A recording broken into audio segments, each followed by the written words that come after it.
Hoy lunes, en Noticias en Flash, la opinión de Juan José Rodríguez Prats. ¿Cómo le va, licenciado Rodríguez Prats? Bienvenido al programa, como siempre. Pues muchas gracias, Hugo. Pues yo quisiera compartir con el auditorio algo que me parece trascendente para entender los tiempos que estamos viviendo. Me quiero referir a los personajes de mayor relevancia en la historia política de Tabasco, concretándome al siglo XX y lo que va del XXI.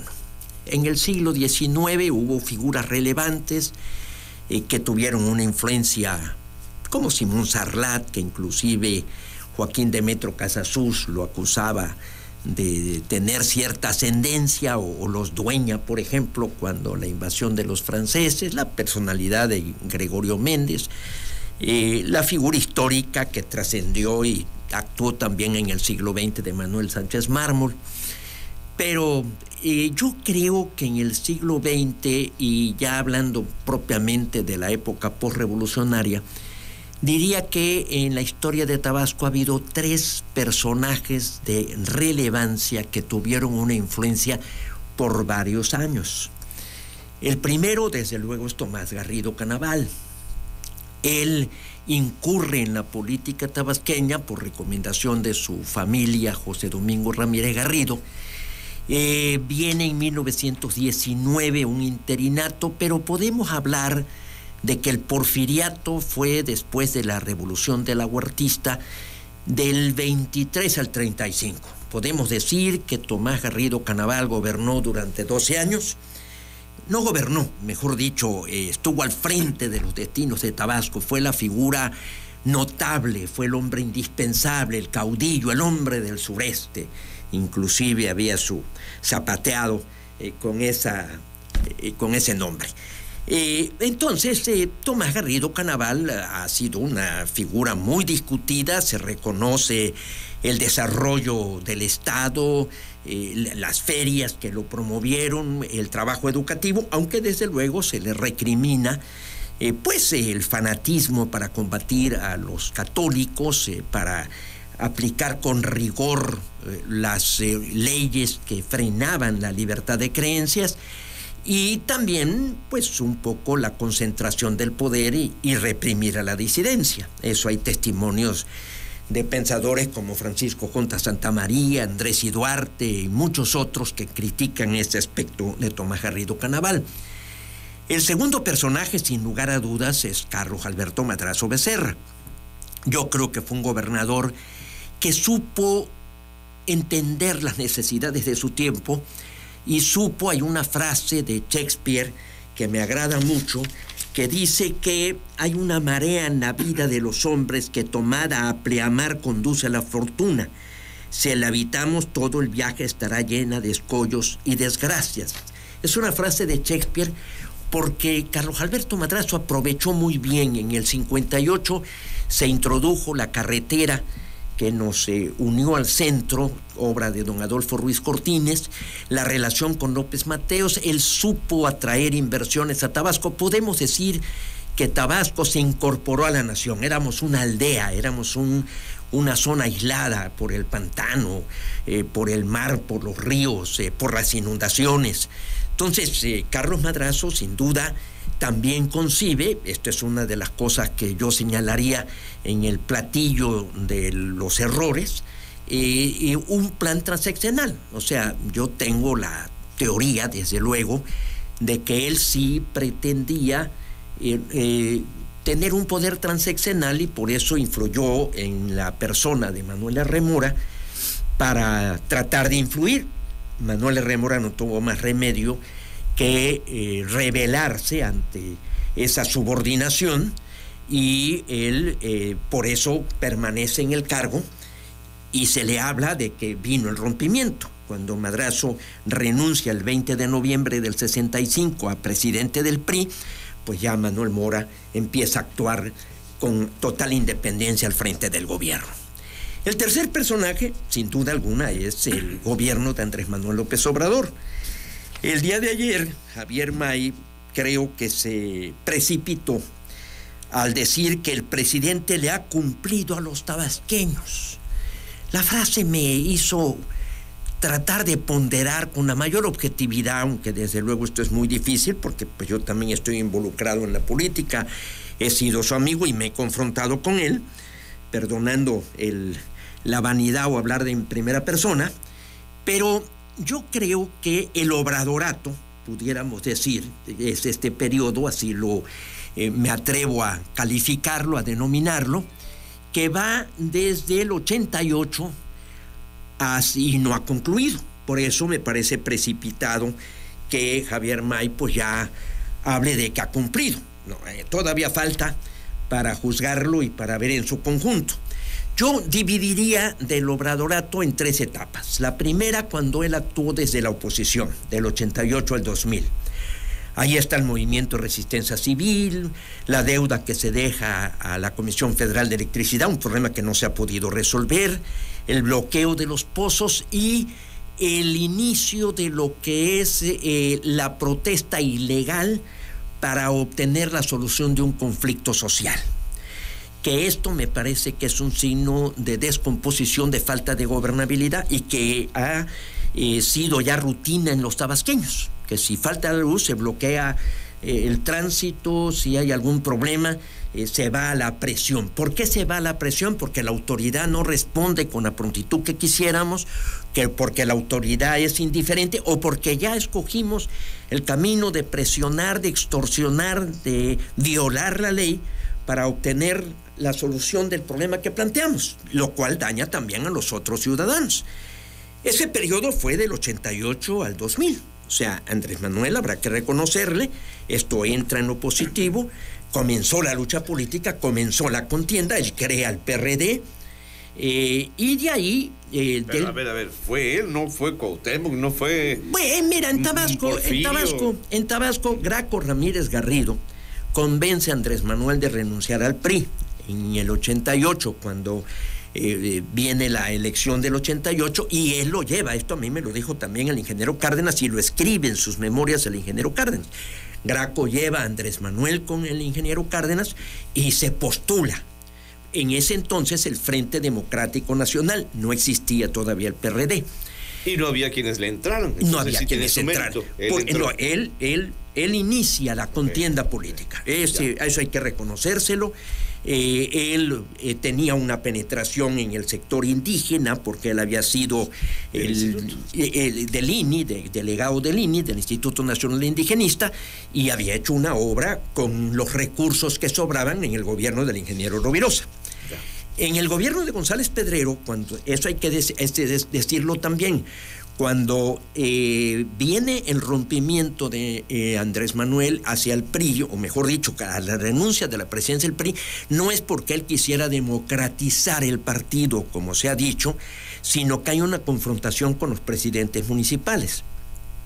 Y los presidentes municipales se quejan con el gobernador y el gobernador lo renuncia, como suele o como solía hacerse en aquellos tiempos como presidente del PRI. Esto está perfectamente documentado y yo tengo la versión de los testigos que ahí participaron, de los actores que ahí participaron.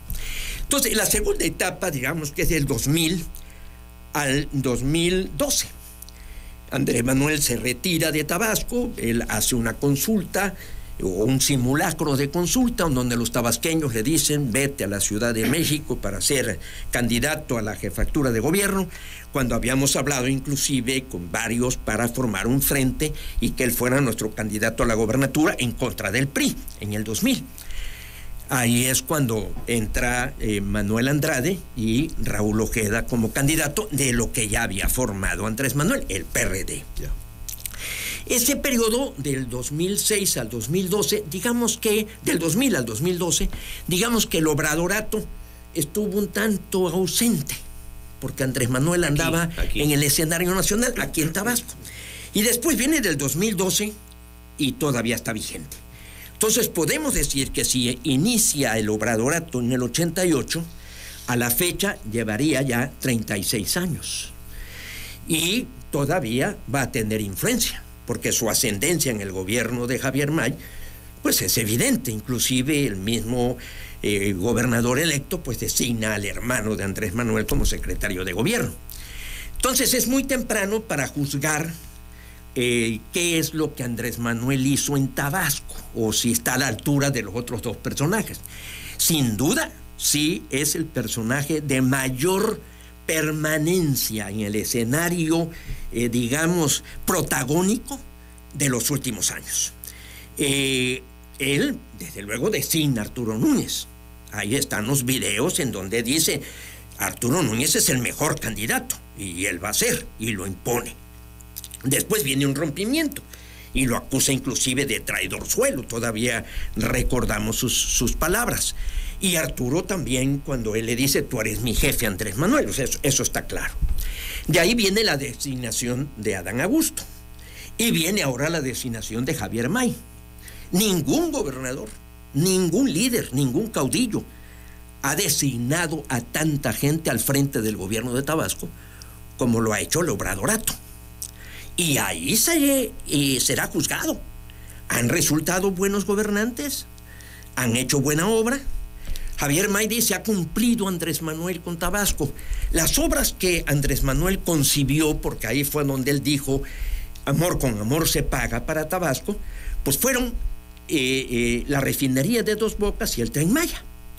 Un poco la influencia del transísmico, aunque este está en Oaxaca y Veracruz, pero tendrá repercusión en el desarrollo de Tabasco. ¿Era esto lo más indispensable para Tabasco?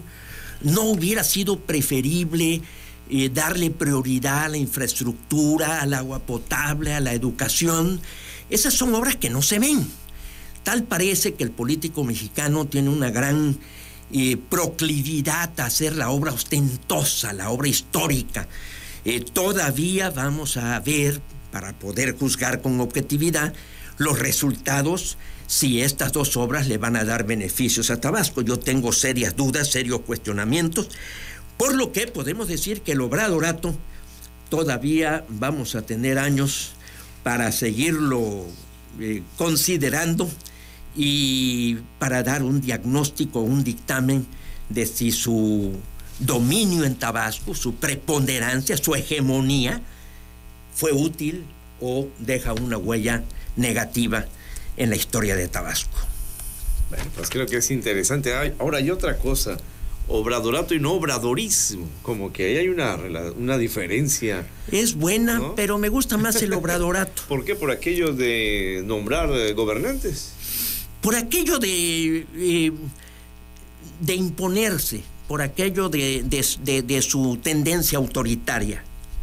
Ahí radica la diferencia. Ahí radica la diferencia. El obradorato, o sea, aquí mando yo. Y eso, sin duda, ¿verdad? Yo creo que se ha impuesto, venció resistencias y llegó al poder y sin duda ha ejercido su mando y el dominio. Inclusive en algo que me parece de una gran incongruencia en su actitud, porque él, hablando de izquierda, hablando de la participación de la oposición, al llegar al poder ha sido despiadado en su trato con la izquierda, con la oposición, mejor dicho, no con la izquierda, con la oposición. Ahí están las reformas que están discutiéndose en el Congreso, que para mí no son de izquierda, sino que lo que buscan es concentrar el poder. Entonces, es el obradorato. Bueno, licenciado Rodríguez Prats, aquí hay algo que creo que también vale la pena el comentario. Ya hoy parece que se va aclarando el panorama en torno a la fecha en que le van a entregar la constancia de mayoría a Claudia Sheinbaum, que ya sabemos, no hay tantos problemas por la cuestión legal, pero vamos a escucharle, ahorita lo comentamos así rapidísimo. Y si nos puede confirmar si el 14 de agosto estaría acudiendo al tribunal a recibir la constancia. Parece que sí, es lo que nos han dicho. Entiendo que el día de hoy van a tener reunión, ¿verdad? ¿Es así? Van a tener reunión y al menos nos han planteado que el 14 de agosto será el día en que esté recibiendo la constancia ya de mayoría o la resolución de presidenta electa. Y ya por último. Bueno, entonces estamos hablando que de pasado mañana miércoles al otro. Mira, esta no me inquieta tanto, ni creo que haya gran discusión. La discusión que será histórica es hacia finales de agosto de cómo se van a integrar las cámaras. Por aquello de la sobrerepresentación. Mira, ahí hay unas palabras que para mí es el jurista de mayor relevancia hoy en día, que es Diego Valadez, que es un jurista que tiene obras, en fin, que ha sido ministro, procurador, etcétera, etcétera. Pero él dice, es el mayor problema que ha enfrentado la democracia mexicana. A partir que se desconozca el derecho de casi la mitad de los votantes y de oposición, ya no podrá hablar de democracia en México.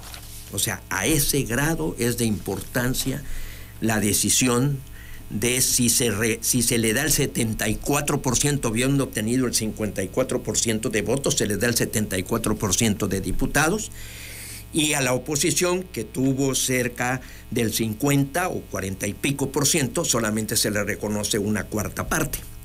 Entonces, creo que esa decisión del Instituto Nacional Electoral, que parece ser que será en ese sentido y que obviamente tendrá que ser ratificada por el Tribunal Federal Electoral, este comentario de Diego Valadez, que lo sustenta, que lo señala, que habla de los artículos, específicamente el artículo 54, que en su lectura no permite ninguna interpretación, porque es muy claro, pues significaría, es el mayor problema que ha enfrentado la democracia mexicana.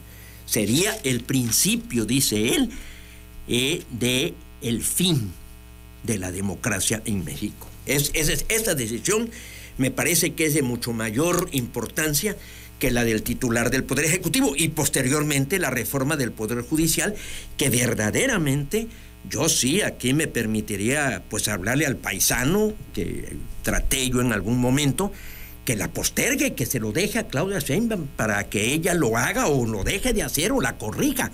Porque hacer esa reforma en el último mes de su gobierno, con la situación como está económicamente, con el nerviosismo que están en las empresas privadas, con la situación de que está yéndose capital porque tienen temor de que no haya los mecanismos para defensa del Estado de Derecho, por lo que se puede desmantelar, porque esto es lo que se pretende el Poder Judicial, sería de una gravísima irresponsabilidad. Pues licenciado Rodríguez Prat, hasta la próxima semana. Pues mi querido Hugo, muchísimas gracias. Creo que es una reflexión histórica de gran importancia porque nos está hablando de los tres personajes. Inclusive hay un libro de Andrés Manuel en donde hace la crítica hacia Tomás Garrido y a Carlos Madrazo de los errores que cometieron. Y ahora yo creo que él debe hacer la autocrítica y el balance, porque desde mi punto de vista esto que dice Javier May que ya cumplió, ni creo que ya cumplió y que todavía falta mucho para señalar el fin del obradorato. Hasta la próxima semana, licenciado. Vamos a la pausa, son las 2:19 ya.